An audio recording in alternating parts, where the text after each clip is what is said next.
ఓం శాంతి. బాబా ఈరోజుటి మురళిలో చాలా వండర్ఫుల్ విషయాలను వినిపించారు. ఎవరైనా ఇతరుల పాత్రలోకి వెళ్ళి వారి గురించి ఆలోచిస్తూ ఉంటే మనకెలా ఖాతా తయారవుతుందో వినిపించారు.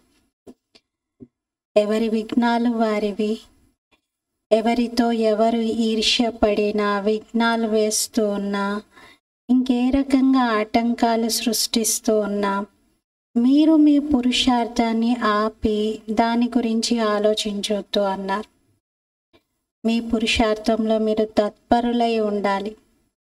పూర్తిగా ఏకాగ్రమైపోయి స్వయాన్ని చాలా దృఢంగా తయారు చేసుకోవాలి అన్నారు. బాబా చాలా అమూల్యమైనటువంటి శిక్షణలతో ఈ మురళిని వినిపించారు. ఇది 21 మే మురళి. మీటే బచ్చే, శివ్ బాబా వండర్ఫుల్ బాప్, టీచర్ और సద్గురు హై.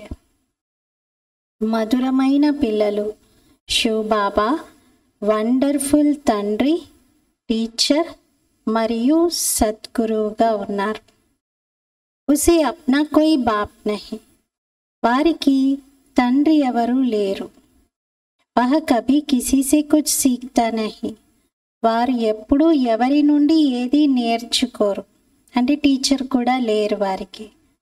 ఉని గురువుకి దర్కార్ నహీ, వారికి గురువు అవసరమే లేదు. ఐసా వండర్ ఖాకర్ తుమే యాద్ కర్నా చాహియే. ఈ విధంగా ఆశ్చర్యచకితులవుతూ మీరు బాబాని జ్ఞాపకం చేస్తూ ఉండాలి. అంటే బాబాను స్మృతి చేసే సమయంలో కూడా చాలా వండర్ అవుతూ జ్ఞాపకం చేయాలి. శివబాబా నాకు తండ్రి, టీచర్, గురువు. కానీ శివబాబాకి ఎవరు తండ్రి లేరు, బాబాకి ఎవరు టీచర్ లేరు. అదే స్కూల్లో కానీ కాలేజీల్లో కానీ మనకు చదువు చెప్పే వాళ్ళకు కూడా ఇంకొక గురువులు ఉన్నారు. వాళ్ళకి గురువు ఉన్నారు, వాళ్ళ గురువుకి కూడా గురువు ఉన్నారు.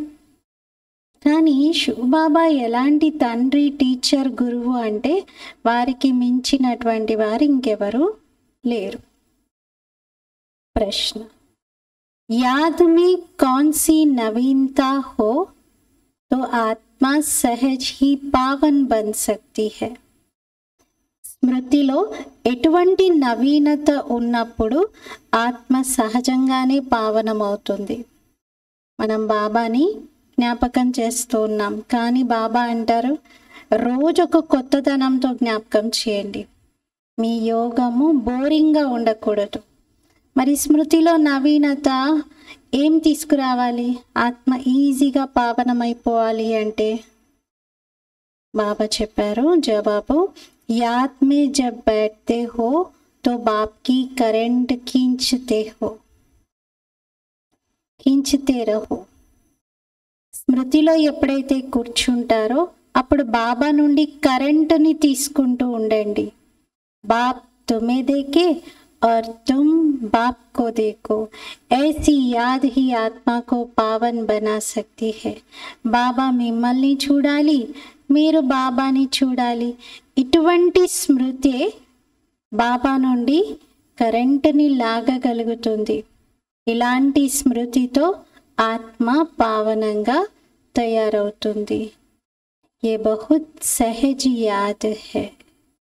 ఇది చాలా సహజమైనటువంటి స్మృతి. లేకిన్ బచ్చే గడి గడి భూల్ జాతే హై. కానీ పిల్లలు గడియ గడియ మర్చిపోతూ ఉన్నారు. ఏం మర్చిపోతున్నారు? కి హమ్ ఆత్మ హై, శరీర్ నహీ. ఫస్ట్ లెసనే మర్చిపోతున్నారు, నేను ఆత్మను, శరీరాన్ని కాదు అని. ఈ చిన్న విషయం పిల్లలు గడియ గడియ మర్చిపోతున్నారు. దేహి అభిమాని బచ్చే హీ యాద్ మే టెహర్ సక్తే హై. ఆత్మ అభిమానిగా ఉన్న పిల్లలే బాబా స్మృతిలో నిలిచి ఉండగలుగుతారు, స్థిరంగా ఉండగలుగుతారు. ఆత్మాభిమాని స్థితి లేదు అంటే పదే పదే బాబా స్మృతిలో ఒక సెకండ్ ఉంటారు, ఒక సెకండ్ మళ్ళీ బుద్ధి భ్రమిస్తుంది, ఒక సెకండ్ మళ్ళీ ఏకాగ్రం అవుతారు, మళ్ళీ ఇంకొకసారి వేరే ఏవైనా విషయాలు గుర్తొస్తాయి. అలా యుద్ధం నడుస్తూ ఉంటుంది వాళ్ళ స్మృతిలో. కానీ ఎలా ఉండాలి మన స్మృతి? కరెంటుని ఆకర్షించేలాగా బాబా నుండి శక్తులన్నీ మన వైపే ఫ్లో అవుతూ ఉండేలాగా మన స్మృతి ఉండాలి. అంటే మనం బాబాని చూడాలి, బాబా మనల్ని చూడాలి. ఇలాంటి ఏకాగ్రమైన స్మృతితో ఆత్మ ప్యూర్గా పావనంగా అవుతుంది. ఇది చాలా ఈజీ కూడా అంటున్నారు బాబా. కాకపోతే పిల్లలు గడియ మర్చిపోతున్నారు, కానీ చాలా ఈజీ ఇది. దీనికి బాబా మొన్న ఆధారం చెప్పారు కదా, ప్రేమ ఉండాలి. స్మృతికి ఆధారం ప్రేమ అన్నారు. ప్రేమ ఉంటే ఏకరసంగా బాబాని జ్ఞాపకం చేస్తారు. తర్వాత రిటర్న్లో బాబా యొక్క స్మృతిని కూడా లాగుతారు వారు. ముందేమో మనం జ్ఞాపకం చేస్తాం బాబాని, బుద్ధి ఏకరసంగా అవడంతో బాబా స్మృతి కూడా మన వైపు ఆకర్షిస్తాం. అలా బాబా అన్నారు, మీరు ఆత్మాభిమాని స్థితిలో ఉంటే స్మృతి నిలవగలుగుతుంది. ओम शांति। मीठे मीठे बच्चों को तो यह निश्चय है कि यह हमारा बेहद का बाप है, उनका कोई बाप नहीं। మధురాతి మధురమైన పిల్లలకు ఈ నిశ్చయం ఉంది, శివ బాబా మాకు అనంతమైన తండ్రి, వారికెవరు తండ్రి లేరు. దునియా మే ఐసా కోయి మనుష్య నహీ హోగా జిస్కా బాప్ నా హో. ప్రపంచంలో తండ్రి లేనటువంటి వారు ఎవరైనా ఉంటారా? అసలు తల్లి తండ్రి లేకుండా ఎవరూ ఉండరు. ప్రపంచంలో తల్లి తండ్రి లేకుండా ఒక్కరంటే ఒక్కరు కూడా ఉండరు. పరిచయం లేకపోవడం జరగచ్చు, కానీ తల్లి తండ్రి లేకుండా పిల్లలు ఎలా ఉంటారు? ఆ పిల్లలకి ఆ తల్లి ఎవరో తండ్రి ఎవరో తెలియకపోవచ్చు. తెలియనంత మాత్రాన లేరని అనలేం కదా. ప్రతి ఒక్కరికి ఉంటారు. కొందరు చనిపోవచ్చు, కొందరు వాళ్ళెవరో గుర్తుపట్టకపోవచ్చు, కానీ ఉన్నారు కదా, ఎవరో ఒకరైతే ఉంటారు కదా. అస్సలు లేకుండా పిల్లలైతే జన్మ తీసుకోరు కదా. కానీ ఇక్కడ శివ బాబాకైతే తండ్రే లేరు, ఎవరు తల్లి లేరు, తండ్రి లేరు బాబాకి. एक एक बात बड़ी अच्छी समझने की है. ఒక్కొక్క విషయం బాబా చెప్పేది బాగా అర్థం చేసుకోవాలి. और फिर नॉलेज भी वह सुनाते हैं जो कब पढ़ते नहीं है. తర్వాత బాబా వినిపించే జ్ఞానం కూడా ఎలాంటిది అంటే, ఈ నాలెడ్జ్ ఇంకెక్కడ మనం చదవలేదు. బాబా రాకముందు మనం ఇలాంటి జ్ఞానం ఎక్కడైనా విన్నామా? ఏదైనా పుస్తకంలో ఉందా? ఎన్ని పుస్తకాలు ఉన్నాయి ప్రపంచంలో, ఎంతమంది ఆధ్యాత్మికవేత్తలు ఉన్నారు, ఇంతగా సాహిత్యం ఉంది. అన్ని పుస్తకాల్లో బాబా చెప్పినట్లుగా ఎక్కడైనా రాసి ఉందా? లేదు. ఎంత గొప్ప నాలెడ్జ్ ఇది మరి. నహీ తో మనుష్య మాత్రం కుచ్ నా కుచ్ పడితే జరూర్ హే. లేకపోతే మనుషులు చాలా హాబీతో చదువుతారు కదా, ఏదో ఒకటి చదువుతూనే ఉంటారు. కొందరికైతే పుస్తకాలంటే చాలా పిచ్చి ప్రేమ ఉంటుంది, బాగా జ్ఞాపకం చేస్తూ చాలా ఎక్కువగా పుస్తకాలని చదువుతూ ఉంటారు. శ్రీకృష్ణ బి పడా హే, శ్రీకృష్ణుడు కూడా చదువుకున్నాడు. బాప్ కహతే హే మే క్యూ పడు, మే క్యా పడు. బాబా అన్న నేనేం చదవను మరి, ఏమైనా చదువుకోవాలా బాబా? బాబాకి ఏదైనా రాదా? మే తో పడాని ఆయా హూ, నేనైతే చదివించటానికి వచ్చాను అంటున్నారు. మే పడా హువా నహీ హూ, నేనేం చదువుకొని లేను, కానీ నేను చదివించడానికి వచ్చాను. मैंने कोई से शिक्षा नहीं ली है, నేను ఎవరి నుండి శిక్షణ తీసుకోలేదు. कोई गुरु नहीं किया है, ఎవరు నాకు గురువుగా లేరు. డ్రామా ప్లాన్ అనుసార్ బాప్ కి జరూర్ ఊంచితే ఊంచు మహిమ హోగి. డ్రామా ప్లాన్ అనుసారంగా చూస్తే బాబాది అందరికంటే ఎక్కువగా ఉన్నతోన్నతమైన మహిమ ఉంటుంది. గాయ బి జాతా హే ఊంచేతే ఊంచా భగవాన్. గాయనం ఏమని ఉంది? ఉన్నతోన్నతమైన భగవంతుడు అని. ఉన్సే ఊంచా ఫిర్ క్యా హోగా. భగవంతుడి కన్నా ఉన్నతంగా టాప్లో ఇంకెవరు ఉంటారు? పైన ఇంకెవరైనా ఉన్నారా? ఆయన్నే అందరూ పైవాడు అంటారు కదా, ఆ పైవాడికి పైన ఇంకెవరైనా ఉంటారా? ఇంకెవరూ లేరు. నా బాప్, నా టీచర్, నా గురు. తండ్రి లేరు, టీచర్ లేరు, గురువు లేరు. ఇస్ బేహద్ కే బాప్ కా నా కోయి బాప్ హే, నా టీచర్ హే, నా గురువు హే. మళ్ళీ మళ్ళీ రిపీట్ చేస్తున్నారు బాబా, ఈ అనంతమైన తండ్రికి తండ్రి లేరు, టీచర్ లేరు, గురువు లేరు. వీరే స్వయంగా అందరికీ తండ్రి, టీచర్, గురువు. ఇవి మీరు మంచి రీతిగా అర్థం చేసుకుంటున్నారు కదా. ऐसा कोई भी వ్యక్తి हो नहीं सकता. ఎంత వండర్ఫుల్గా ప్రపంచంలో ఇంకెవ్వరు కూడా ఉండలేరు. అందుకే వండర్ అవుతూ బాబాని జ్ఞాపకం చేయాలి. బాబా మనకి తండ్రి, టీచర్, సద్గురు. मनुष्य कहते भी है ओ गॉड फादर, व नॉलेजफुल टीचर भी है, सुप्रीम गुरु भी है. మనుషులు అంటూ ఉంటారు ఓ గాడ్ ఫాదర్ అని. మరి వారే నాలెడ్జ్ఫుల్ టీచర్ గాను ఉన్నారు, సుప్రీం గురువుగాను ఉన్నారు. వారు ఒక్కరే, మొత్తం ప్రపంచంలో అలాంటి వారు ఇంకొకరు లేనే లేరు. ऐसा कोई दूसरा मनुष्य मात्र नहीं होगा. ఇంకెవరైనా ఒక్కరైనా ఉంటారా అంటే ఇంకే మానవ మాత్రులు ఉండరలా. ఉన్కో పడానా బి మనుష్య తన్మే హే. మరి శివబాబా చదివించేది కూడా మనుష్య తనువులోనే వచ్చి. పడానే కే లియే ముక్తు జరూర్ చహియే. బాబా చదువు చెప్పాలి అంటే బాబాకి ముఖమైతే తప్పనిసరిగా కావాలి. ये भी बच्चों को घड़ी घड़ी स्मृति रहे तो भी बेड़ा पार हो जाए. ఈ విషయం గుర్తున్న పిల్లల యొక్క నావ తీరానికి చేరుతుంది అంటున్నారు. గడియ గడియ గుర్తు రావాలి, శివబాబా నాకు తండ్రి, టీచర్, సద్గురు. వారు నాకు చదివించడానికి వచ్చారు, ఈ బ్రహ్మ తనువులో వచ్చారు, ఈ శరీరాన్ని ఆధారంగా తీసుకొని చదువు చెప్తున్నారు. ఇవి గుర్తున్నా చాలు అంటున్నారు బాబా. బాబా స్మృతితోనే వికర్మలు వినాశనం అవుతాయి. సుప్రీం టీచర్ అని అనుకోవడంతో మొత్తం జ్ఞానం మీ బుద్ధిలో వచ్చేస్తుంది. వారు సద్గురువుగాను ఉన్నారు, మనకి యోగం నేర్పిస్తూ ఉన్నారు. మరి మన యోగం ఎవరితో ఉండాలి? ఒక్కరితోనే ఉండాలి. ఏక్ కే సాత్ యోగ్ లగానా అంటారు బాబా. ఒక్కరితోనే యోగం జోడించండి. ఆ ఒక్కరే సర్వ సంబంధాలుగా ఉన్నారు. సర్వ ఆత్మలకు ఒక్కరే తండ్రి. సర్వ ఆత్మలకు బాబా ఇచ్చేటువంటి మెసేజ్ ఇదే, మామేకం యాద్ కరో. నిరంతరం నా స్మృతిలో ఉండండి. ఆత్మే అన్నీ చేస్తుంది. ఈ శరీరం అనే మోటార్ని నడిపించేది కూడా ఆత్మనే. ఉన్కో రథ్ కహో వ కుచ్ భీ కహో. ఏమైనా అనండి, శరీరాన్ని రథం అనుకోండి, కార్ అనుకోండి, ఇంకే వెహికల్ అయినా అనుకోండి, మెషిన్ అనుకోండి, కానీ నడిపించేవారెవరు? ఆత్మ. ముఖ్య చలానే వాలి ఆత్మ హీ హే. ఈ శరీరం అనే వాహనాన్ని నడిపించేది ఆత్మే. ఆత్మ కా బాప్ ఏక్ హీ హే. ఆత్మకు తండ్రి ఒక్కరే ఉన్నారు. ముఖ్సే कहते भी हो हम सब भाई भाई है. మీరు నోటితో కూడా ఏమంటారు? మేమంతా భాయి భాయి, పరస్పరంలో సోదరులము అంటారు. ఏక్ బాప్ కే బచ్చే హమ్ సబ్ భాయి భాయి హై. ఒక్క తండ్రికి పిల్లలమైన మనమందరము సోదరులుగా ఉన్నాం. ఫిర్ జబ్ బాప్ ఆతే హై ప్రజాపితా బ్రహ్మ కే తన్ మే తో బహన్ భాయి హోనా పడతా హై. తర్వాత ఎప్పుడైతే శివ బాబా ప్రజాపిత బ్రహ్మ శరీరంలో వస్తారో అప్పుడు మనం ఏమవుతాం? సోదరి సోదరులుగా అవ్వాల్సి వస్తుంది. ప్రజాపిత బ్రహ్మ ముఖ వంశవలిగా ఉన్నప్పుడు సోదరి సోదరులుగానే ఉంటారు.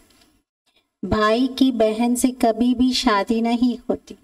అన్నా చెల్లెళ్ళ మధ్యలో వైవాహిక సంబంధం ఉండదు కదా, వివాహం జరగదు.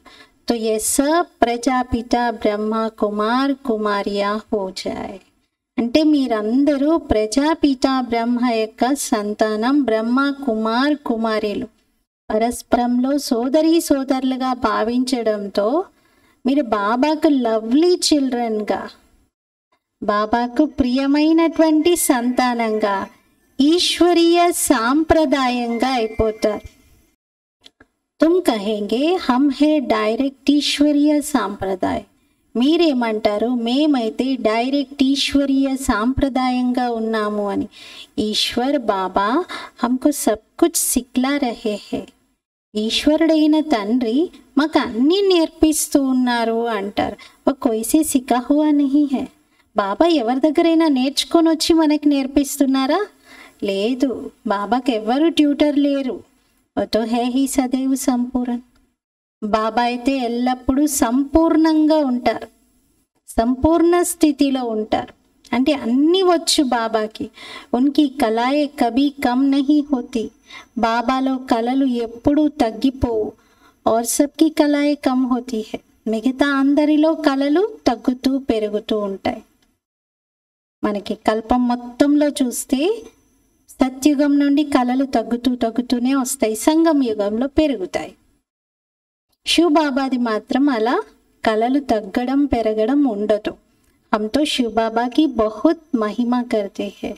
సూర్యునిలో కళలు తగ్గవు కదా, చంద్రునిలో తగ్గుతాయి పెరుగుతాయి, కానీ సూర్యుడిలో ఎప్పుడు అలాగే ఉంటాయి. అందుకే శివ్ బాబాని మనం జ్ఞాన సూర్యుడు అంటాం.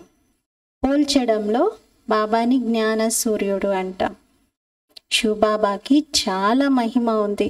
శివ్ బాబా అనడం చాలా ఈజీ కదా, ఈజీగా ఉంది కదా శివ్ బాబా అని అనడం. వారే పతిత పావనుడు. కేవలం ఈశ్వరుడు అనడంతో అంత రుచి, అంత ప్రేమ, అంతగా వారి మహిమ కనిపించట్లేదు అందులో. అభి తుమ్ బచ్చోం కో దిల్ మే జంచ్తా హై. ఇప్పుడైతే పిల్లలైన మీకు మనసులో బాగా తగులుతుంది. బాబా చెప్తుంటే ఒక్కొక్క విషయం హృదయానికి టచ్ అవుతుంది. బాప్ कैसे आकर పతితోं को పావన్ బనాతే హై. బాబా ఎలా వచ్చి పతితులను పావనం చేస్తున్నారనేది మీరు చూస్తున్నారు ఇక్కడ. లౌకిక్ బాపి హై, పారలౌకిక్ బాపి హై. మరి లౌకిక తండ్రి కూడా ఉన్నారు, పారలౌకిక తండ్రి కూడా ఉన్నారు. పారలౌకిక్ బాప్ కో సభీ యాద్ కర్తే హై. పారలౌకిక తండ్రినైతే అందరూ జ్ఞాపకం చేస్తారు. క్యూంకి పతిత్ హై తబ్ యాద్ కర్తే హై. ఎందుకంటే పతితంగా ఉన్నారు, అందుకే జ్ఞాపకం చేస్తున్నారు. పావనంగా అయిపోతే మళ్ళీ పతిత పావన అని పిలిచే అవసరం లేదు. సత్యుగంలో పిలుస్తారా? ఒక్కరు కూడా పిలవరు. డ్రామా చూడండి ఎలా తయారై ఉందో. పతిత పావనుడైన తండ్రిని సంగం యుగంలోనే మీరు కరెక్ట్గా జ్ఞాపకం చేస్తారు. అర్ధకల్పంగా పిలుస్తున్నారు, కానీ ఎవరిని పిలుస్తున్నారో అడ్రస్సే తెలియదు. నీళ్ళని పిలుస్తున్నారో తెలియదు, రాముని పిలుస్తున్నారో తెలియదు, ఈశ్వరుని పిలుస్తున్నారో తెలియదు. అందరూ పావన ప్రపంచానికి యజమానిగా అవ్వాలి అని కోరుకుంటారు.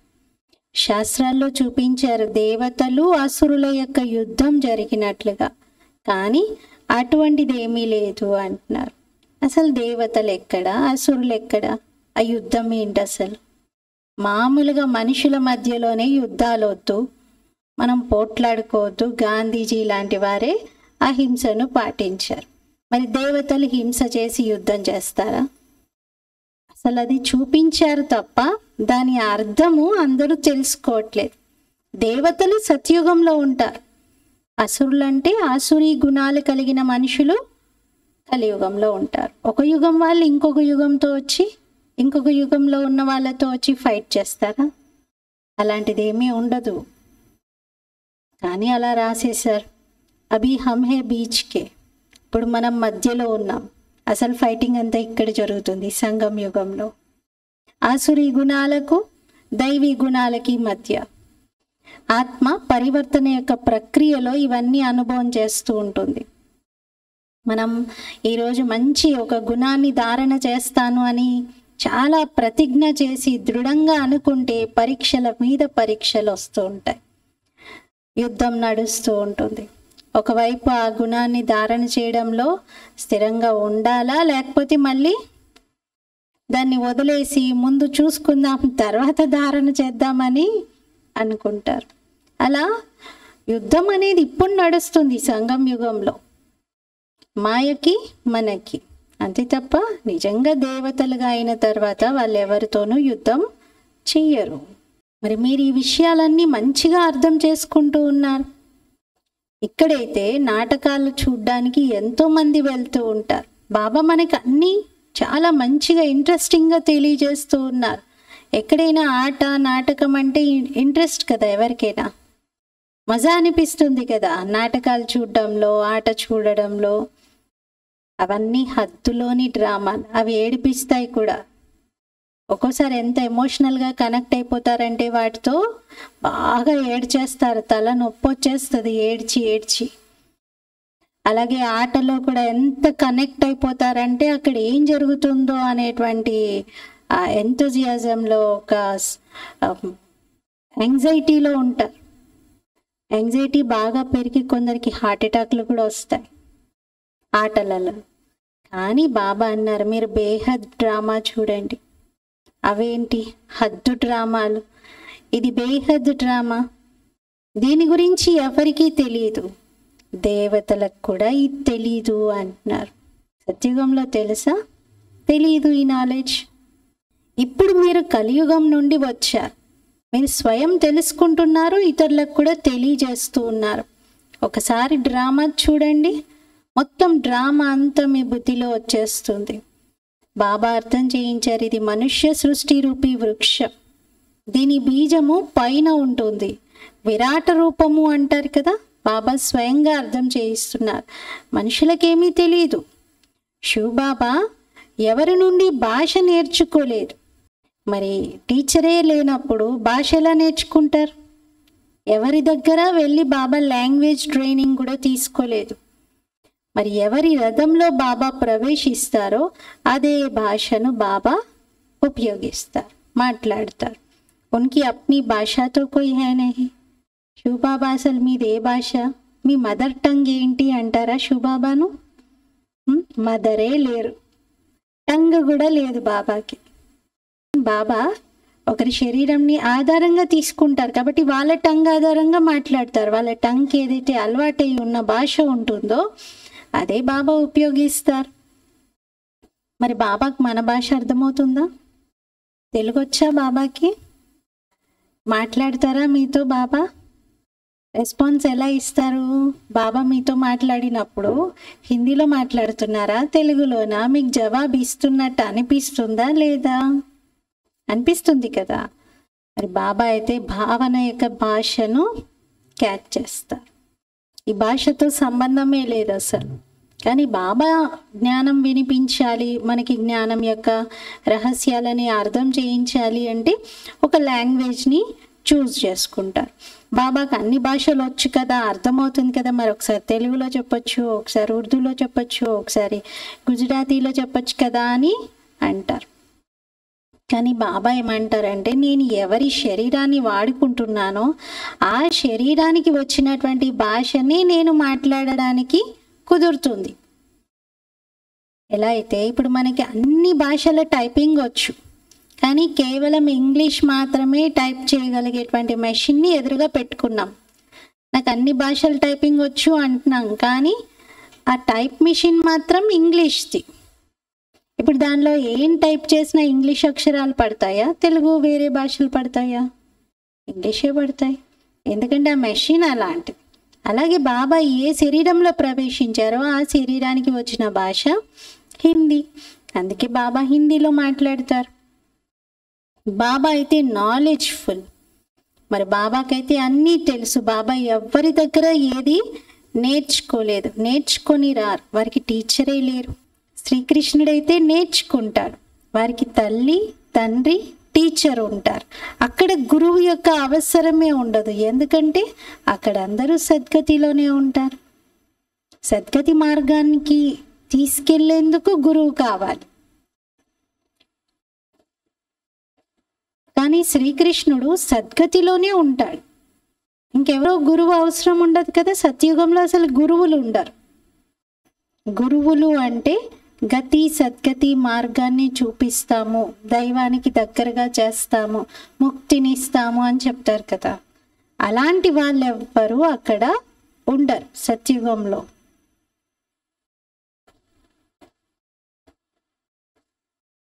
యహ భీ తుమ్ జాంతే హో తుమ్ బ్రాహ్మణ్ హో సబ్సే ఊంచ్.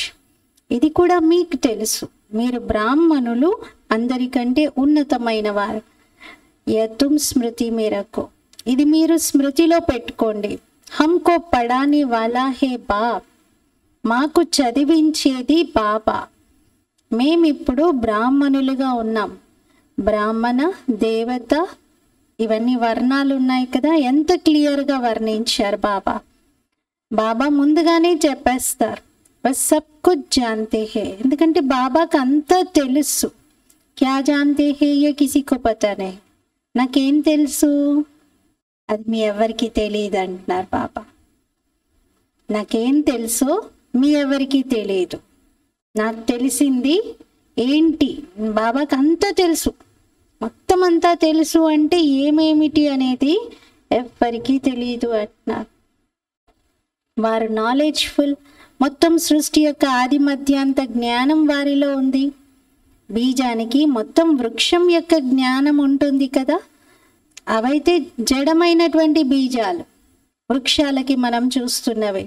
మీరు చైతన్యమైన వారు, మీరు మీ వృక్షం యొక్క జ్ఞానాన్ని అర్థం చేసుకున్నారు కదా. బాబా అంటారు, నేను ఈ వెరైటీ మనుష్య సృష్టికి బీజాన్ని. బాబా అయితే బీజ రూపుడు, చైతన్యమైన వారు, చైతన్యమైన బీజం. హేతో సబ్ మనుష్ పరంతు వెరైటీ. ఇక్కడైతే అందరూ మనుష్యులే, కానీ వెరైటీగా ఉన్నారు.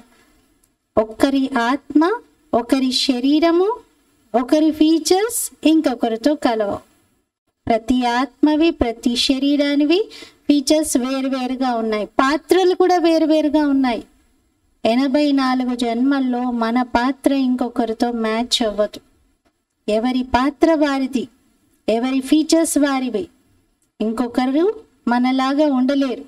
నార్మల్గా చెప్తారు 7 ఉంటారు ఒక్కొక్కరిని పోలి అని, కానీ ఆ 7 యొక్క ఫింగర్ ప్రింట్స్ ఒకలాగా ఉంటాయా? ఆ 7 కొంచెం ఫేస్లు కలుస్తూ ఉండొచ్చేమో, కానీ అన్నీ ఒకేలాగా ఉంటాయా? ఉండవు. బాబా అంటారు అస్సలు మ్యాచ్ అవ్వదు అలా. 2 యాక్టర్లు కూడా ఒకేలాగా ఉండలేరు. యహే బేహద్ కా డ్రామా, ఇది అనంతమైన డ్రామా. హమ్ మనుష్యం కో యాక్టర్స్ నహీ कहते हैं, ఆత్మకు कहते हैं. మనం మనుషులను యాక్టర్స్ అనట్లేదు, ఆత్మను యాక్టర్ అని అంటున్నాం. ఓ లోగ్ మనుష్యం కో హీ సమజ్తే హై, వాళ్ళేమో మనుషులని యాక్టర్లు అనుకుంటున్నాము అని అంటారు. తుమారీ బుద్ధి మే హై కి హమ్ ఆత్మయే యాక్టర్స్ హై. మీ బుద్ధిలో ఉంది మేము ఆత్మలం యాక్టర్స్గా ఉన్నాము అని. జో శరీర్ ద్వారా డాన్స్ కర్తే హై, శరీరం ద్వారా మేము డాన్స్ చేస్తున్నాము అనుకుంటారు. जैसे मनुष्य बंदर को डांस कराते हैं, ये भी आत्मा है जो शरीर को डांस कराती है, पाट बजवाती है. ఏ విధంగా కోతిని ఆడించే వాళ్ళు ఉంటారు కదా, అలాగే మీరు కూడా మీ శరీరాన్ని ఆడిస్తున్నారు, శరీరంతో డాన్స్ చేయిస్తూ ఉన్నారు, పాత్ర వహిస్తూ ఉన్నారు. ये तो बहुत सहज समझने की बातें है. ఇవి చాలా సహజంగా ఈజీగా అర్థం చేసుకునే విషయాలు. అనంతమైన తండ్రి నిజంగా వచ్చారు. వారు రాలేదు అనడానికి లేదు. శివబాబా స్వయంగా నిజంగా వచ్చారు. శివ జయంతిని కూడా జరుపుతారు కదా. బాబా వచ్చేదే ప్రపంచం పరివర్తన చెందే సమయంలో. భక్తి మార్గంలో శ్రీకృష్ణుని జ్ఞాపకం చేస్తూ వచ్చారు. కానీ శ్రీకృష్ణుడు వస్తాడా? ఎంత జ్ఞాపకం చేసినా శ్రీకృష్ణుడు ద్వాపర యుగంలో రాడు, కలియుగంలో రాడు, సంగమ యుగంలో కూడా రాడు. మళ్ళీ సత్యుగంలోనే కనబడతాడు. కానీ శివబాబా ఈ సాకార లోకంలో సాధారణమైన మనుష్య తనువులో ప్రవేశించి మనకి జ్ఞానం వినిపిస్తారు. శివబాబా వస్తారు, వారిని జ్ఞాపకం చేస్తాము, వస్తారు కూడా. कलयुग में यह संगम पर तो श्री कृष्ण का रूप इन आंखों से देखा नहीं जा सकता.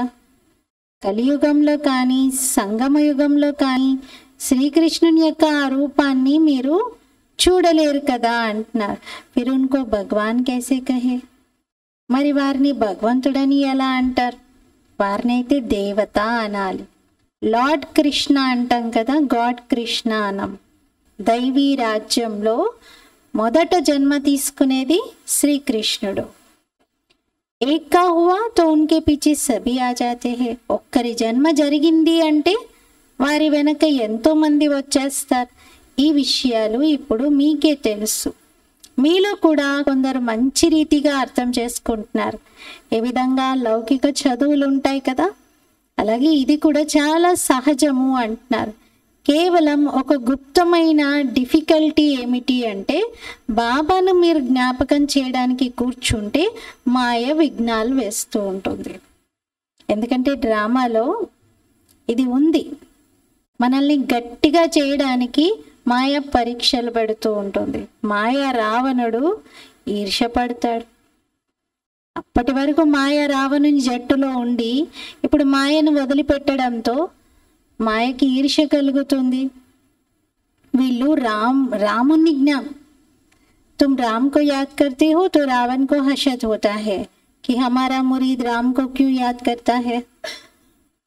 మీరు రాముని జ్ఞాపకం చేస్తూ ఉంటే రావణుడికి ఈర్ష్య కలుగుతుంది. నా శిష్యులు, నా దగ్గరున్న వాళ్ళు వీళ్ళు రాముని జ్ఞాపకం చేయడం ఏంటి, నన్ను జ్ఞాపకం చేయాలి కదా, నా వైపు ఉండాలి కదా అనుకుంటాడు. ఇది కూడా డ్రామాలో ముందు నుండి ఇమిడి ఉంది. కొత్త విషయం ఏమీ కాదు. కల్ప క్రితం ఎవరు ఎలాంటి పాత్ర వహించారో అలాగే వహిస్తారు. అభి తుమ్ పురుషార్థ్ కర్ రహే హో. ఇప్పుడు మీరు పురుషార్థం చేస్తూ ఉన్నారు. కల్ప క్రితం ఎవరెంత చేశారో అంతే చేస్తారు. చక్రం తిరుగుతూ ఉంది, ఇది ఎప్పుడూ ఆగదు అంటున్నారు. టైంకి టిక్ టిక్ హోతీ రేతీ హే. గడియారంలో ముళ్ళు టిక్ టిక్ టిక్ అనుకుంటూ తిరుగుతుంది కదా, ఆగకుండా. ఇక్కడ కూడా అంతే, కాలచక్రం తిరుగుతూనే ఉంటుంది. బాప్ సమझाते हैं ये 5000 वर्ष का ड्रामा है. బాబా అర్థం చేయిస్తున్నారు ఇది 5000 సంవత్సరాల డ్రామా ఉంది అని. శాస్త్రం మే తో कैसी कैसी बातें लिखती है. శాస్త్రాల్లో అయితే ఏవేవో విషయాలను రాసేశారు. బాబా ఎప్పుడు కూడా పిల్లలు భక్తి చేయొద్దు, మీరు భక్తి చేయడం ఆపేసేయాలి ఇలా అస్సలు చెప్పరు. భక్తి పూర్తయింది అంటే ఆటోమేటిక్గా వాళ్ళే జ్ఞానం యొక్క మార్గంలో ముందుకు వెళ్తారు. అప్పటి వరకు బాబా అయితే అసలు అలా చెప్పరు. అగర్ యహా భీ చల్ నహీ సకే और वह भी छूट जाए तो न इधर की न उधर का रहे. ఒకవేళ ఇక్కడ నిలవలేదు, అక్కడ భక్తిని వదిలేశారనుకోండి, ఎటు కాకుండా అయిపోతారు. అందుకని బాబా అంటారు, పిల్లలు మీరు నన్ను తండ్రిని జ్ఞాపకం చేయండి. మీరు ఏదైతే ఇప్పటి వరకు చేసుకుంటూ ఉన్నారో అవన్నీ చేయండి, కానీ నన్ను తండ్రిని యథార్థంగా జ్ఞాపకం చేయండి. నేనేం చెప్తున్నానో అర్థం చేసుకొని చెయ్యండి అంటారు. అది చేస్తూ చేస్తూ ఉంటే ఆటోమేటిక్గా మనసు పరమాత్మతోనే లగ్నమై ఉన్న తర్వాత మళ్ళీ స్థూలంలోకి రావాలి అని అనిపించదు.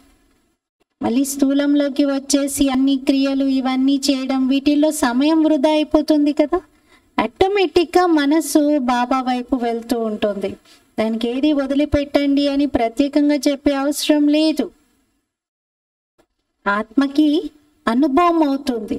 कोई काम का ही नहीं रहा, इसलिए तुम देखते हो कई मनुष्य ऐसे भी है जो भक्ति आदि कुछ नहीं करते हैं. కొందరిని మీరు చూస్తారు కదా, లౌకిక ప్రపంచంలో కూడా అస్సలు భక్తి చెయ్యరు, ఏ పని చక్కగా చెయ్యరు, ఎటు కాకుండా ఉంటుంది వాళ్ళ జీవితం. భగవంతుని పైన నమ్మకం లేదు. కొన్ని జీవితంలో సెటిల్ అయ్యారా, మంచిగా ఉన్నారంటే మంచిగా కూడా లేరు, ఊరికే అలా నడుస్తూ ఉంటారు. కొందరు అంటారు భగవంతుడు అనేక రూపాలను ధారణ చేస్తారు కదా అని. అరే, ఇదైతే అనంతమైన డ్రామా, అనాదిగా తయారవుతున్నటువంటిది. ఇది మళ్ళీ రిపీట్ అవుతుంది. అందుకే దీనిని అనాది అవినాశి వరల్డ్ డ్రామా అని అంటారు.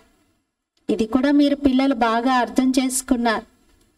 బాబా అంటారు కుమారీలైతే ఇంకా బాగా అర్థం చేసుకోవచ్చు, కన్యలకి జ్ఞానం బాగుంటుంది. మాతలైతే ఉల్టా మెట్లు ఎక్కారు, మళ్ళీ దిగాలి, మళ్ళీ పురుషార్థం బాగా చేయాల్సిన అవసరం ఉంటుంది. కుమారీలకైతే అటువంటి బంధనం ఏమీ లేదు కదా, చింతనయే లేదు, ఇంకా కేవలం బాబా వారిగా అయిపోవడం అంతే. లౌకిక సంబంధాలని మరచి పరలౌకిక సంబంధాన్ని జోడించాలి. కలియుగంలో అయితే దుర్గతిని పొందుతున్నారు, క్రిందకే దిగుతున్నారు. డ్రామా అనుసారంగా మొత్తం సైకిల్ ఇప్పుడు క్రిందకే దిగుతుంది, బాబా పైకి ఎక్కిస్తున్నారు. భారతవాసీలు ఏమంటారు, అంతా ఈశ్వరుడిదే, మొత్తం అంతా ప్రపంచానికి యజమాని ఆయనే అంటారు. తుమ్ కౌన్ హో, మరి మీరెవరు? మేమాత్మలం అంటారు. మరి ఇదంతా ఈశ్వరుడిదే అని చెప్తారు. దేహం కూడా ఈశ్వరుడిచ్చిందే అని అంటారు. శరీరం కూడా పరమాత్ముడు ఇచ్చిందే. నోటితో అనడానికైతే బాగంటున్నారు, అంతా ఈశ్వరుడే ఇచ్చాడు అని చెప్పడం కరెక్టే, మంచిది. మరి భగవంతుడు ఇచ్చిన వస్తువును భగవంతుడు ఇచ్చినటువంటి వస్తువును మనం ఎలా ఉపయోగించుకోవాలి, ఎలా వాడుకోవాలి? భగవంతుడిది అనుకుంటూ వాడుకోవాలి కదా. నాది కాదు, ఈశ్వరుడిది, కాబట్టి వారి పర్మిషన్తో వాడుకోవాలి. వారి అనుమతి దేనికోసం ఇచ్చారో దానికే వాడాలి. శరీరంతో ఏం చేయమని బాబా అన్నారో అదే చేయాలి. అంతకు మించి ఏదైనా చేస్తే తప్పే అవుతుంది అది, ఎందుకంటే అది మనది కాదు. ఇప్పుడు ఎవరైనా ఏదైనా ఇచ్చి దేనికే వాడండి, వేరే దానికి వాడద్దు, దయచేసి జాగ్రత్తగా ఉంచండి అని మీకు ఏదైనా వస్తువు ఇచ్చారనుకోండి, మీరు దానికే వాడాలి కదా, వాళ్ళు చెప్పినట్టుగానే ఉంచాలి కదా. మళ్ళీ వారికి తిరిగి ఇచ్చేది ఉంది. నేను 6 నెలలు విదేశాలకు వెళ్తున్నానండి, మళ్ళీ తిరిగి వచ్చాక నేను తీసుకుంటాను, జాగ్రత్తగా ఉంచండి అని చెప్పేసి వాళ్ళు వాళ్ళ కార్మిక అప్పచెప్పి వెళ్ళారనుకోండి. మీరేం చేశారు? మధ్యలో వాడుకుంటూ కలర్ మార్చేశారు, ఆ కార్లో అన్ని ఆల్టరేషన్స్ చేశారు. మరి అది తప్పైనా కాదా? తప్పవుతుంది కదా, ఎందుకంటే వాళ్ళు ఉన్నది ఉన్నట్లుగా వాడుకోండి మీరు, కానీ మళ్ళీ మేము వచ్చాక తీసుకుంటాం. ఏదైనా చేసే ముందు వాళ్ళని అడగలేదు. మరి లౌకికంలోనే ఆ రూల్ ఉంది. భగవంతుడే ఇచ్చాడు, అంతా భగవంతుడిదే అంటూ మరి మనం ఏం చేస్తున్నాము ఒక్కసారి చెక్ చేసుకోవాలి. అందరూ ఆత్మ ప్రక్షాళనం చేసుకోవాలి. అప్పుడు అర్థమవుతుంది, ఓహో నేను లైఫ్లో ఎంత తప్పు చేస్తున్నాను అని. పరంతు ఉస్ పర్ భీ చల్తే నహీ, వాళ్ళన్న మాట పైన కూడా నడుచుకోవట్లేదు అంటున్నారు. రావణ మతం పైనే నడుస్తూ ఉంటారు. బాబా అర్థం చేయిస్తున్నారు, మీరు ట్రస్టీగా ఉన్నారు, కానీ రావణ సాంప్రదాయంగా ఉన్న కారణంగా ట్రస్టీని అనుకుంటూ కూడా మోసపెట్టుకుంటారు. నోటితో ఒకటి అంటారు, ప్రాక్టికల్గా ఇంకొకటి చేస్తారు. బాబా ఇచ్చిన వస్తువును బాబా మళ్ళీ తీసుకున్నారు అనుకోండి, మీకెందుకు దుఃఖము? ఇచ్చిన వాళ్ళు తీసుకుంటే మీరు ఏడుస్తారా? అయ్యో 6 నెలలు ఈ కారు వాడుకొని ఎంత మంచిగా అనిపించింది, మళ్ళీ మీరు వచ్చేసారా, తీసుకుంటున్నారా, అయ్యయ్యో అని ఏడుస్తారా? వాళ్ళ కారు వాళ్ళకి ఇచ్చేటప్పుడు ఏడవరు కదా. ఇదిగోండి మీది మీకు అప్పగిస్తున్నాము, మాకు బాగా ఉపయోగపడింది, థ్యాంక్స్ అండి అని చెప్తారు, అంతే. అలాగే మనం కూడా శరీరం బాబాకి అలా అప్పగించాలి. బాబా థ్యాంక్స్, చాలా మంచి శరీరం ఇచ్చారు, అన్ని రకాలుగా సేవ చేయగలిగాం దీనితో, థ్యాంక్ యూ బాబా అని ఇచ్చేసేయాలి. శరీరం విడిచిపెట్టేటప్పుడు మరి దుఃఖం ఎందుకు? ఇచ్చిన వాడు తీసుకుంటున్నప్పుడు మళ్ళీ దుఃఖపడకూడదు కదా. మమత్వాన్ని తొలగించుకోవటానికే ఈ విషయాలు బాబా పిల్లలకి అర్థం చేయిస్తున్నారు. ఇప్పుడు బాబా వచ్చింది పిల్లల్ని తన వెంట తీసుకెళ్ళటానికి. మనం రావణ రాజ్యంలో చాలా దుఃఖితులుగా అయిపోయాం. బాబాను పావనంగా చేయమని పిలిచాం, ఎందుకంటే పావనంగా అవ్వకపోతే ఇంటికి వెళ్ళలేమనేది అర్థమైంది. అందుకే మమ్మల్ని తీసుకెళ్ళండి, పావనంగా చేయండి అని అంటున్నారు. ఎక్కడికి తీసుకెళ్ళమన్నారు? ఇంటికి. అందరూ ఇంటికి వెళ్ళాలని కోరుకుంటారు కదా. శ్రీకృష్ణుని భక్తులు కృష్ణపురికి వైకుంఠానికి వెళ్ళాలి అనుకుంటారు, సత్యయుగాన్ని జ్ఞాపకం చేస్తారు. మరి ప్రియమైనది కదా, సత్యుగం చాలా ప్రియమైన వస్తువు. మనుషులు మరణిస్తే స్వర్గానికి ఏమీ వెళ్ళరు. స్వర్గం అనేదైతే సత్యుగంలో ఉంటుంది, కలియుగంలో ఉండేది నరకం. మరి పునర్జన్మలు నరకంలోనే తీసుకుంటారు, దీన్నేం సత్యుగం అని అనరు. ఒక్కరైనా అనిపించారా నిజంగా వెళ్ళి స్వర్గానికి వెళ్ళారు అని? అనిపించారా? ఇప్పటి వరకు లైఫ్లో ఎంతో మందిని చూశారు కదా. సరే మన ఇంట్లో కాకపోవచ్చు, మన బంధుమిత్రులు కాకపోవచ్చు, ఇంకెవరైనా అనిపించారా మీకు ఖచ్చితంగా ఆయన స్వర్గానికే వెళ్తాడు అని? ఒక్కరు కూడా లేరు, అలా ఎవ్వరూ వెళ్ళలేరు. పునర్జన్మలు ఇక్కడే తీసుకుంటారు. कहते भी है, समझती भी है, फिर भी कोई मरता है तो उनके संबंधी कुछ भी समझते नहीं. అర్థమైంది అంటారు కూడా. మళ్ళీ ఎవరైనా మరణించగానే ఫస్ట్ వర్డ్లోనే స్వర్గస్థులయ్యారండి అంటారు. అప్పటి వరకు అర్థమైంది అన్నారు, తెలుసు స్వర్గంలోకి ఎవరు వెళ్ళలేరు, అంత పుణ్యాత్ములు ఎవరు లేరు అని నమ్ముతారు. మళ్ళీ వెంటనే స్వర్గస్థులయ్యారంటారు. అదైతే రాంగ్ కదా. బాబా వద్ద 84 జన్మల చక్రం యొక్క నాలెడ్జ్ ఉంది, అది బాబా ఇస్తున్నారు. మీరు స్వయాన్ని ఇంతకుముందు దేహంగా భావించేవారు, అదైతే తప్పు. బాబా అంటారు ఆత్మాభిమాని భవ. శ్రీకృష్ణుడైతే ఈ విధంగా ఆత్మాభిమాని భవ అని చెప్పలేరు. శివబాబాకు తన దేహం అంటూ లేదు. శివబాబాది అర్ధ శరీరం. శివబాబా ఎలా ఉన్నారో మనల్ని కూడా అలాగే ప్రాక్టీస్ చేయమంటారు. ఈ శరీరం నాది కాదనుకోండి, కానీ శ్రీకృష్ణుడికైతే తన దేహం ఉంది కదా. శివబాబాకు తన దేహం లేదు. ఇది వారి రథం, దీనిలో విరాజమానమై ఉన్నారు. ఈ రథము ఇద్దరిది, బ్రహ్మబాబాది కూడా శివబాబాది కూడా. వీరి ఆత్మ కూడా ఉంది. బాబా లోన్గా తీసుకున్నారు. బాబా అంటారు నేను దీని ఆధారం తీసుకుంటాను, నాకైతే సొంతంగా లేదు కదా, లేకపోతే నేను ఎలా చదివించను. బాబా రోజు కూర్చొని పిల్లలని ఆకర్షిస్తూ ఉంటారు. స్వయాన్ని ఆత్మగా భావించి నన్ను తండ్రిని చూడండి అంటారు. శరీరం కూడా మర్చిపోవాలి. నేను మిమ్మల్ని చూస్తాను, మీరు నన్ను చూడండి అంటారు బాబా. అలా ఏకాగ్రంగా బాబాని చూస్తూ ఉండాలి. ఎంత బాబాని చూస్తారో అంత పవిత్రంగా అయిపోతారు. అందుకే యోగంలో కళ్ళు మూసుకోవద్దు, బాబా వైపు చూడాలి. బాబాని చూడండి, ఫోటోనైనా చూడండి పర్వాలేదు, కానీ కళ్ళు మూసుకొని ఎక్కడెక్కడియో దృశ్యాలు చూస్తూ ఉంటే లాభం లేదు. మీరు నన్ను చూడండి, నేను మిమ్మల్ని చూస్తాను, మీరు పవిత్రంగా అయిపోతారు అంటున్నారు. ఇంకొక ఉపాయం లేదు పావనంగా అవ్వడానికి బాబా స్మృతి తప్ప. ఒకవేళ ఉంటే మీరే చెప్పండి. ఆత్మను పవిత్రంగా చేసుకోవడానికి బాబా నాకు ఒక మంచి ఐడియా వచ్చింది అంటే చెప్పండి అంటున్నారు. ఉందా? గంగాకే పానీ సేతో నహీ హోగి. గంగా నీళ్ళలో మునగడంతో అయితే పావనంగా అవ్వరు. మొదట ఎవరికైనా తండ్రి యొక్క పరిచయాన్ని ఇవ్వాలి. ఈ విధంగా అయితే ఇంకెవరు కూడా ఉండరు కదా. నాడిని చూసి అర్థం చేయించాలి, అప్పుడు వాళ్ళు చక్రితులు అవుతారు, అర్థం చేసుకుంటారు. నిజంగా పరమాత్మ అంటున్నారు, పరమాత్ముడే చెప్తున్నారు. బాబా అన్నారు మీరు ఎదుటి వారి నాడిని చూసి జ్ఞానం అర్థం చేయించండి. వీళ్ళకి జ్ఞానం చెప్తూ ఉంటే ఎక్కుతుందా లేదా అనేది మీరు ముందు పరిశీలించండి. ఆశ్చర్యపోతూ వింటున్నారా వీరు? లోపల వీరికి టచ్ అవుతుందా? భగవంతుడు ఈ జ్ఞానం వినిపిస్తున్నారనేది అర్థమైందా? ఇతడే పరమాత్మ అని చెప్తే దానిపైన వారికి నమ్మకం కలిగిందా? చూడండి అంటున్నారు. మే కౌన్ హూ యే భీ బచ్చోं को मालूम है. నేను ఎవరిని అనేది కూడా పిల్లలకి తెలుసు. హిస్టరీ రిపీట్ అవుతుంది. ఎవరైతే ఈ కులానికి చెందిన వారు ఉంటారో వాళ్ళు తప్పకుండా వచ్చేస్తారు. మిగతా అందరూ వారి వారి ధర్మాల్లోకి వెళ్ళిపోతారు. ఎవరైతే ఇతర ధర్మాల్లోకి కన్వర్ట్ అయిపోయారో వాళ్ళు మళ్ళీ వచ్చేస్తారు. మొదటి జన్మలో ఏ సెక్షన్లో ఉన్నారో ఆ మతంలోకి మళ్ళీ కన్వర్షన్ జరుగుతుంది.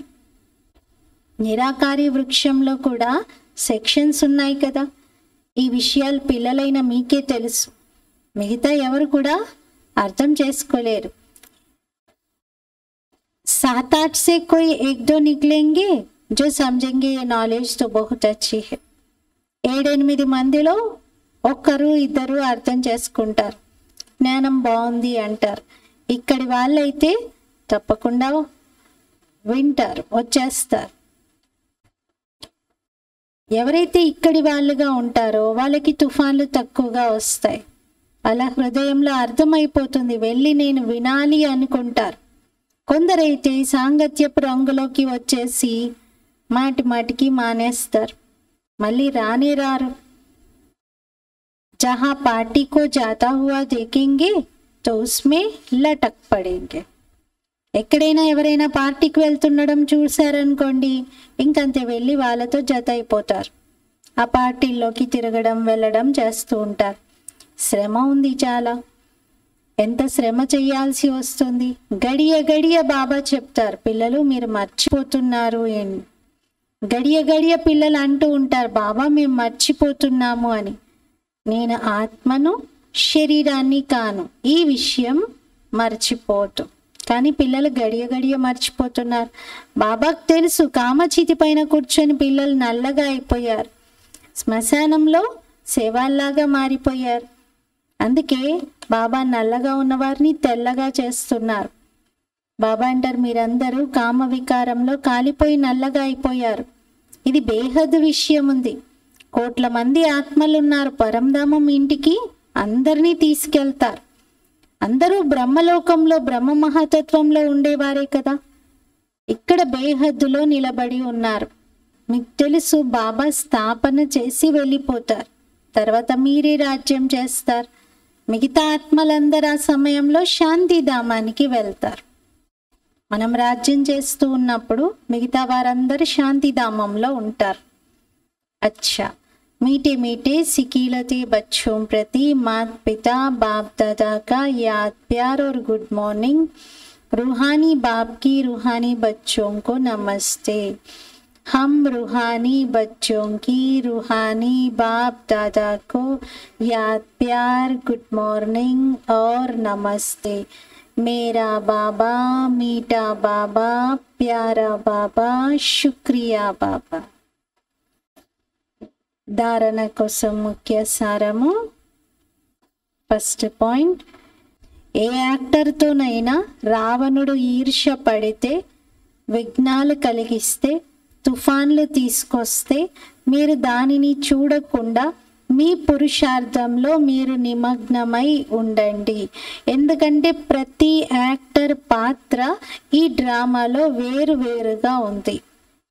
ఇది అనాది తయారై ఉన్నటువంటి డ్రామా. సెకండ్ పాయింట్, రావణ మతంపై నడిచి ఈశ్వరుడు తాకట్టుగా పెట్టినటువంటి దానిలో మీ అధికారం చెలాయించకూడదు. ఎవరైనా తాకట్టుగా మీ దగ్గర ఏదైనా వస్తువు పెడితే మీరు మీ ఇష్టం వచ్చినట్లుగా దాన్ని వాడేసి మార్చేసి పెడితే తప్పు కదా. అది అలా చేయకూడదు, అది మోసం అవుతుంది. మరి రావణుని మతం పైన నడిచి ఈశ్వరుడు తాకట్టుగా ఇచ్చినటువంటి దానిలో మీరు తప్పు చేయకూడదు అంటున్నారు. అన్నిటితో మమత్వాన్ని తొలగించి పూర్తి ట్రస్టీగా అయి నడుచుకోవాలి. वरदानम, सदा एक रस मूड द्वारा सर्व आत्माओं को सुख शांति प्रेम की अंजलि देने वाले महादानी भव। సదా ఏకరసమైనటువంటి మూడ్ ద్వారా సర్వ ఆత్మలకు సుఖము శాంతి ప్రేమ యొక్క అంజలిని ఇచ్చేటువంటి మహాదాని భవ. వివరణ, పిల్లలైన మీ యొక్క మూడ్ సదా సంతోషంలో ఏకరసంగా ఉండాలి. ఒక్కోసారి మూడ్ ఆఫ్, ఒక్కోసారి మూడ్ చాలా సంతోషంగా అలా ఉండకూడదు. సదా మహాదానిగా తయారయ్యేటువంటి వారి మూడ్ ఎప్పుడు మారదు. మూడ్ ఫ్లక్చుయేషన్స్ ఉండవు, మూడ్ స్వింగ్స్ ఉండవు. దేవతగా తయారయ్యేవారు అంటే ఇచ్చేటువంటి వారు. దేవతగా తయారయ్యేవారు అంటే, దేవత అంటేనే దేనేవాలే, ఇచ్చేవారు. మీకు ఎవరు ఏమిచ్చినా సరే, ఎవరు ఏది ఇచ్చినా సరే మీరు మహాదానిగా అయి అందరికీ సుఖం యొక్క అంజలిని, శాంతి యొక్క అంజలిని, ప్రేమ యొక్క అంజలిని ఇవ్వండి. తను యొక్క సేవతో పాటుగా మనసుతో కూడా ఎటువంటి సేవలో బిజీగా ఉండాలి అంటే డబల్ పుణ్యం జమ అయిపోవాలి, తనుతోనూ మనసుతో.